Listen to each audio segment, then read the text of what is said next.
ইব্রাহিম আলাইহিস সালাতু ওয়াস সালামের কুরবানির ইতিহাসটা আমরা কোরআন থেকে জানার চেষ্টা করি। কোরআন থেকে জানার চেষ্টা করি। আল্লাহ যেভাবে কোরআনের মধ্যে বলেছেন সেভাবে আমরা জানি।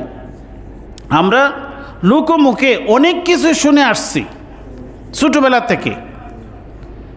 এই লোকমুখে শোনা গল্পকে কোরআনের সাথে মিলাইয়ে দেখব কতটুকু সত্য এবং কতটুকু মিথ্যা। আমরা শুনে আসছি কি যে ইব্রাহিম আলাইহিস সালাম বারবার স্বপ্নে দেখছেন যে আপনার প্রিয় বস্তুকে আল্লাহর রাস্তায় কুরবানি করুন, আর তিনি ধরে নিয়েছেন যে আমার প্রিয় বস্তু তো আমার পুত্র। এই জন্য তিনি পুত্রকে বলছেন যে চলো তোমাকে আমি বেড়ানিতে নিয়ে যাব। এটা শুনছেন না আপনারা? এগুলা সম্পূর্ণ বানোয়াট গল্প। এই গল্পটা বানোয়াট কি না সেটা আমরা যাচাই করব কোরআনের মাধ্যমে। এই জন্য কোরআনের নাম হচ্ছে ফুরকান। ফুরকান হচ্ছে সত্য এবং মিথ্যার পার্থক্য। আপনি একটা জিনিস জানছেন, সেটা জানাটা সত্য কিনা কষ্টি পাথর। কোরআন সত্য মিথ্যা। আপনার স্বর্ণটা খাঁটি না বেজাল, সেটার জন্য স্বর্ণকারের কাছে যন্ত্র থাকে না, কষ্টি পাথর থাকে না। এই কোরআন হচ্ছে কষ্টি পাথর। কোরআন হচ্ছে সত্য এবং মিথ্যার মাঝে পার্থক্যকারী। দেখুন, আমরা যা শুনেছি এবং লোকমুখে যা প্রচারিত আছে সেটা এবং কোরআনের সাথে আমরা মিলাইব। এই জন্য কোরআন পড়তে হয়। আমি আপনাদের সামনে পবিত্র কোরআনুল কারিমের সূরা সফফাতের 102 নম্বর আয়াত তেলাওয়াত করেছি। সেখানে আল্লাহ বলেন, فلما بلغ معه السعي قال يا بني إني أرى في المنام أني أذبحك فانظر ماذا ترى قال يا أبت افعل ما تؤمر ستجدني إن شاء الله من الصابرين। আল্লাহ বলেন, যখন ফালাম্মা বালাগা মাহু সায়া, যখন তার পুত্র হযরত ইসমাইল ফালাম্মা বালাগা মাহু সায়া, তার সাথে কার্যক্রম করার মতো বয়সে উপনীত হলেন।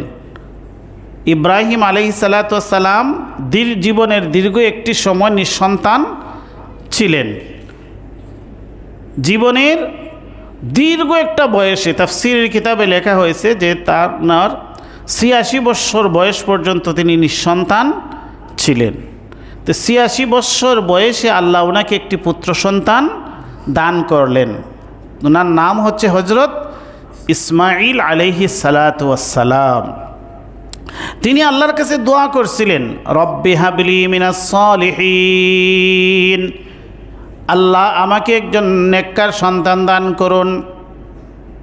আল্লাহ দোয়া কবুল করলেন। ফাবাশশারনাহু বিগুলামিন হালিম, আল্লাহ বলেন আমি তাকে সহনশীল একজন সন্তানের সুসংবাদ দিলাম। সেই সহনশীল সন্তানের নাম কি? হযরতে ইসমাইল আলাইহিস সালাতু ওয়াস সালাম। সেই সন্তান যখন বাবার সাথে চলাফেরা করার মতো, বাবার কাজে সহযোগিতা করার মতো বয়সে উপনীত হলেন। এটা 13-14 বছর 15 বছর বয়স। এই বয়সে সন্তান বাবাকে হেল্প করতে পারে। তো ফালাম্মা বালাগা মাহুস সায়া, যখন বাবার সাথে চলাফেরা করা, কাজকর্মে হেল্প করার, সহযোগিতা করার বয়সে উপনীত হলেন।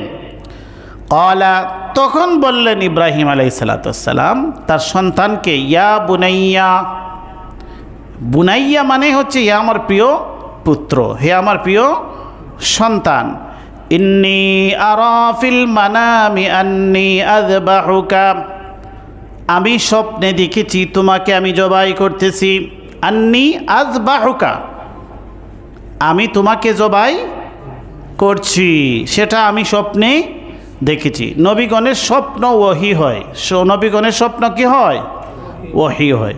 আমরা স্বপ্ন দেখলে এটা কল্পনা হতে পারে, সত্য মিথ্যা যাই হতে পারে, কিন্তু নবীগণের স্বপ্ন মিথ্যা হয় না। নবীগণের স্বপ্ন হয় ওহী। নবীগণের স্বপ্ন যা দেখেন সেটাই বাস্তব। বুঝতে পারছেন?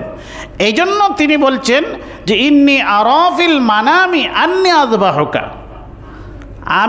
আমি স্বপ্নে দেখেছি তোমাকে আমি জবাই করতেছি, তোমাকে আমি কোরবানি করতেছি।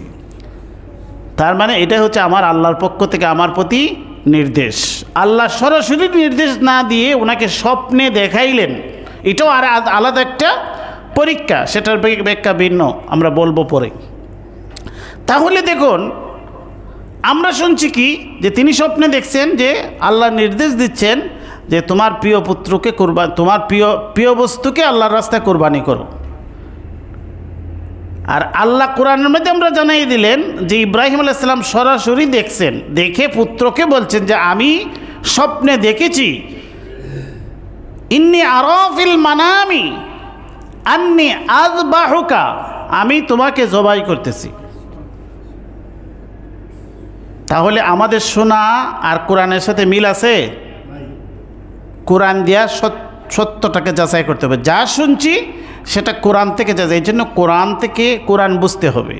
এই জন্য আমি যেখানেই আমার সুযোগ পাই মানুষকে কোরআন শোনাই। কোরআন যত শুনবেন তত বেশি আপনি সত্য পথ পেয়ে যাবেন। যে সারা জীবন 80 বছর 90 বছর একটা গল্প শুনে আসছেন, বিশ্বাস করে আসছেন, কিন্তু কোরআনের কাছে আইসা দেখবেন যে আমার সবই মিথ্যা ছিল। এই জন্য আমি কোরআন থেকে বলতেছি, আপনারা শুনুন আল্লাহ কি বলছেন। ইন্নী আরা ফিল মানামি আন্নী আযবাহুকা ফানজুর মাযা তারা। পিতা পুত্রকে বললেন, হে আমার প্রিয় পুত্র, আমি স্বপ্নে দেখেছি, আল্লাহর পক্ষ থেকে আমাকে স্বপ্নে দেখানো হয়েছে আমি তোমাকে জবে করতেছি, আমি তোমাকে কোরবানি করতেছি। ফানজুর মাযা তারা, অতএব বলো এই ব্যাপারে তোমার মতামত কি। ফানজুর মাযা তারা, তোমার রায় কি, তোমার মতামত কি সেটা আমাকে জানাও। ক্লিয়ার কথা, এখানে কোনো ধোঁকাবাজি নাই। কিন্তু আমাদের সমাজে এই এক শ্রেণীর ধান্দাবাজ মানুষ এগুলা একজন নবীকে ধোঁকাবাজ বানিয়ে দিয়েছে। এখানে দেখছেন প্রথম একটা ভুল। আরেকটা হচ্ছে যে পিতা পুত্রকে বলছেন তোমাকে আমি বেড়ানিত নিয়ে যাচ্ছি, চলো, সাজিয়ে গুজিয়ে নিয়ে যাচ্ছেন বেড়ানিত। এই বেড়ানির কথা কোনো আছে? সরাসরি বলছেন যে আমি এটা দেখেছি, তোমার রায় কি। মানে ধোঁকাবাজির কোনো, লুকাছাপির কোনো বিষয় না। قال يا أبت افعل ما تؤمر ستجدني إن شاء الله من الصابرين। পিতা পুত্রের কাছে মতামত চেয়েছেন, পুত্র পিতাকে মতামত জানিয়ে দিলেন। পিতা পুত্রের মাঝে পরামর্শ হচ্ছে, বুঝতে পারছেন? এটা গুরুত্বপূর্ণ বিষয়, পরামর্শ হচ্ছে। সন্তানও কেমন সন্তান, যেই সেই সন্তান তো নন, তিনি তো ভবিষ্যতে কি হবেন? নবী হবেন। এই জন্য ছোটবেলা থেকে সেই নবী সুলভ জবাব তার কাছ থেকে আল্লাহ বের করে দিয়েছেন। তিনি বললেন, কলা ইয়া আবাতি, হ্যাঁ আমার শ্রদ্ধেয় পিতা, ইয়া আবাতি ফাআল মা তুমার, আপনি যা আদেশপ্রাপ্ত হয়েছেন আপনি তাই করুন। বুঝতে পারছেন? একজন পিতা তিনিও নবী, সন্তান তিনিও ভবিষ্যৎ নবী। অতএব দুই নবীর মধ্যে যে আলোচনা চলতেছে সেটাকে কোনো বানোয়াট গল্প দ্বারা আমরা বিকৃত করতে যাব না। এই জন্য কোরআন শুনবেন। সন্তান জবাব দিচ্ছেন ক্লিয়ার কাট, ক্বালা ইয়া আবাতি ফাআল মা তুমার, আমার পিতা আপনি যা আদেশপ্রাপ্ত হয়েছেন তাই আপনি করুন। সাতাজিদুনি ইনশাআল্লাহু মিনাস সাবিরিন, আপনি আমাকে অবশ্যই ধৈর্যশীলদের অন্তর্ভুক্ত পাবেন। আমি অধৈর্য হব না, আপনি আল্লাহর হুকুমের বিরুদ্ধাচরণ আমি করব না, আপনারও বিরুদ্ধাচরণ আমি করব না, আমি সবর করব, আমি ধৈর্য ধরব, আমি এখানে কোনো অবাধ্যতা এবং অস্থিরতা আমি করব না। আচ্ছা, ধোঁকাবাজি পাইছেন? বেড়ানি যাওয়ার কথা আছে? নাই। فلما أسلما وتله للجبين وناديناه أن يا إبراهيم। আল্লাহ পিতা পুত্রের প্রশংসা করতেছেন। দুইজনে একমত হয়ে গেছেন না? পিতা স্বপ্নে দেখেছেন পুত্রকে জানিয়েছেন, পুত্র তার মতামত জানিয়ে দিয়েছেন। এখানে আল্লাহ সন্তুষ্ট হয়ে গেছে। বুঝতে পারছেন? আল্লাহ সন্তুষ্ট হয়ে বলেন ফালাম্মা আসলামা, যখনই পিতা পুত্র উভয়ে মুসলিম হয়ে গেলেন। আসলামা, দুজন আল্লাহর হুকুমের সামনে নত হয়ে গেলেন। আসলামা, দুজন আল্লাহর সামনে নিজেদেরকে সমর্পণ করে দিলেন। এই জন্য আমরা মুসলিম। আমরা কি মুসলিম? এই মুসলিম নাম এই ঘটনা থেকে এসেছে। ফালাম্মা আসলামা, পিতা পুত্র উভয়ে কি হলেন? মুসলিম হয়ে গেলেন। মুসলিম মানে আল্লাহর হুকুমের সামনে উভয়ে আত্মসমর্পণ করলেন। পিতাও পুত্রকে কুরবানি করার জন্য রাজি হয়ে গেলেন, পুত্র আল্লাহর রাস্তায় কুরবানি হওয়ার জন্য রাজি হয়ে গেলেন। বুঝতে পারছেন? তাইলে উভয়ই আল্লাহর হুকুমের সামনে নিজেদেরকে সমর্পণ করে দিলেন। এই জন্য তাদেরকে আল্লাহ উপাধি দিলেন, তারা দুইজন মুসলিম হয়ে গেলেন। এই মুসলিম নাম এই শব্দ থেকে উৎপত্তি। এই জন্য আমরা মুসলিম কিভাবে? এই জন্য মুসলিম জাতির পিতা কে? ইব্রাহিম আলাইহিস সালাম। কেন তিনি মুসলিম জাতির পিতা? এখন বুঝতে পারছেন? এই যে ত্যাগ, এই জন্য তিনি মুসলিম জাতির পিতা। এই মুসলিম শব্দ এখান থেকে এসেছে। ফালাম্মা আসলামা, পিতা পুত্র উভয়ে এখানে মুসলিম হয়ে গেলেন, আল্লাহর হুকুমের সামনে নিজেদেরকে সমর্পণ করে দিলেন। ওয়াতাল্লাহু লিল জাবিন, শুধু একমত হন নাই, পিতা পুত্র উভয়ে চলে গেলেন মিনা প্রান্তরে। মিনার প্রান্তরে পিতা পুত্রকে নিয়ে গেলেন। সেখানে একটি পাহাড়ের টিলার উপর, ছোট্ট একটি পাহাড়ের টিলা, তত বড় পাহাড় নয়, ছোট্ট একটি পাহাড়ের টিলার উপর এখনও সেই স্থানটি চিহ্নিত করা আছে। ছোট্ট একটি মিনারা দেওয়া আছে, আপনারা যারা গেছেন দেখেছেন মিনার প্রান্তরে। আলহামদুলিল্লাহ, আমি সচক্ষে সেই স্থানটি দেখে এসেছি। সেই মিনার প্রান্তরে একটি পাহাড়ের টিলার উপর নিয়ে গেলেন।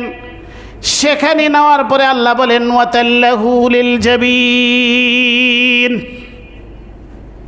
পিতা পুত্রকে কাত করে শুইয়ে দিলেন। ওয়াতাল্লাহু লিল জাবিন, কাত করে শুইয়ে দিলেন।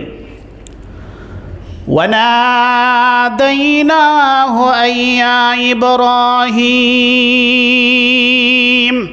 আল্লাহ বলেন আমি আহ্বান করে বললাম, হে ইব্রাহিম, কাদ সাদ্দাকতার রুয়া,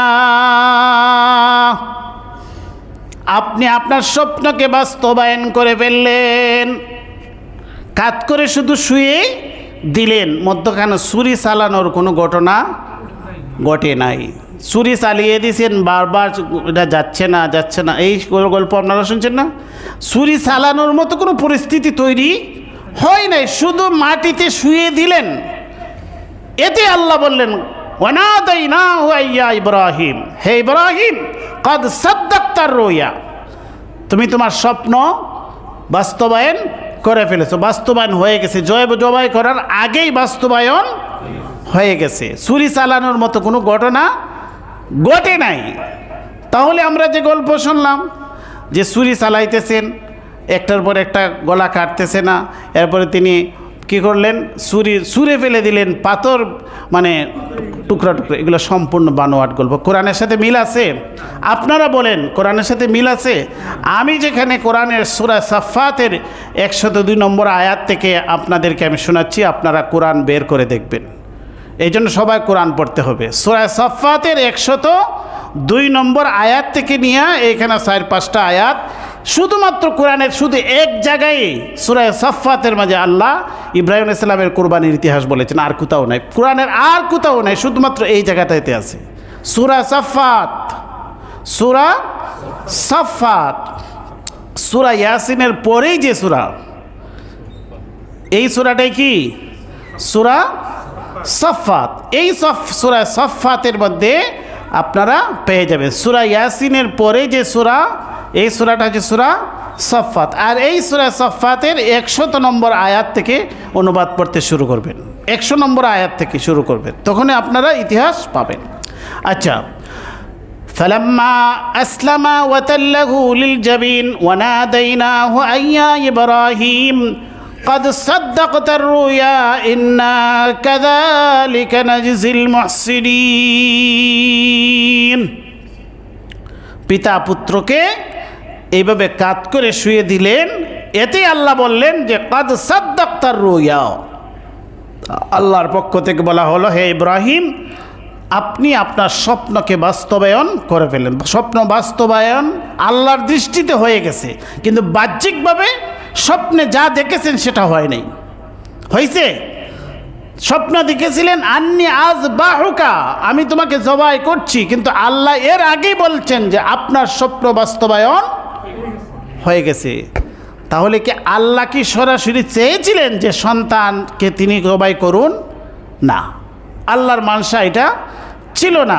উদ্দেশ্য ছিল পিতা পুত্রকে পরীক্ষা করা। আল্লাহ যে পরীক্ষা চেয়েছিলেন সেই পরীক্ষা তারা উত্তীর্ণ হয়ে গেছেন, যেহেতু তারা একমত হয়ে গেছেন। তাদেরকে কেউকে ধোঁকা দিয়ে নেওয়া প্রয়োজন হয় নাই, আর হাত পা বেঁধে খুব বেশি জোর জবরদস্তিও নেওয়ার প্রয়োজন হয় নাই। তারা নিজেরাই স্বাচ্ছন্দ্যে পরামর্শ করে পিতা পুত্র একত্রিত হয়ে দুজন মিলে স্বাচ্ছন্দ্যে আল্লাহর রাস্তায় কুরবানির জন্য মিনা প্রান্তরে গিয়েছিলেন। এখন বুঝতে পারছেন আমরা কেন মিনা প্রান্তরে যাই, হাজিরা কেন মিনা প্রান্তরে যান, সেখানে গিয়ে কেন কুরবানি করেন। আর তারা যখনই পিতা পুত্র চলছিলেন মিনার দিকে, সেই পথে 3 স্থানে শয়তান তাদেরকে ধোঁকা দেওয়ার চেষ্টা করেছিল। 3বারই তারা শয়তানের প্রতি কাঙ্কর নিক্ষেপ করেছিলেন। বুঝতে পারছেন? এই জন্য আমরা যে বড় বড় শয়তান ছোটো শয়তান বলি না, তো ওই জায়গাগুলা হচ্ছে যেখানে শয়তান তাদেরকে ধোঁকা দেওয়ার চেষ্টা করেছিল। কিন্তু শয়তান কি হয়েছে? শয়তান বিফল হয়েছে। শয়তান তাদের কাছে, তাদের ইমানি শক্তির কাছে শয়তান বিজয়ী হতে পারে না। এই জন্য আমরা শয়তানের উপর যে কাঙ্কর নিক্ষেপ করা হয় হাজী সাহেবরা, এটা হচ্ছে শয়তানের প্রতি একটি ঘৃণা প্রদর্শন করা। শুধুমাত্র এইখানেই শয়তান আছে না, আমাদের সাথেও আছে। আমাদের বাস্তব জীবনে যেখানে যে স্থানে শয়তান আমাদেরকে বাধা দেওয়ার চেষ্টা করে, ধোঁকা দেওয়ার চেষ্টা করে, আমরা সেভাবে শয়তানের যে ধোঁকা এবং প্রবঞ্চনাকে আমরা যদি উত্তীর্ণ হয়ে সেটাকে পিছনে ফেলে সামনে অগ্রসর হতে পারি, তবেই হবে আমাদের সেই শিক্ষার বাস্তবায়ন। ঠিক আছে না?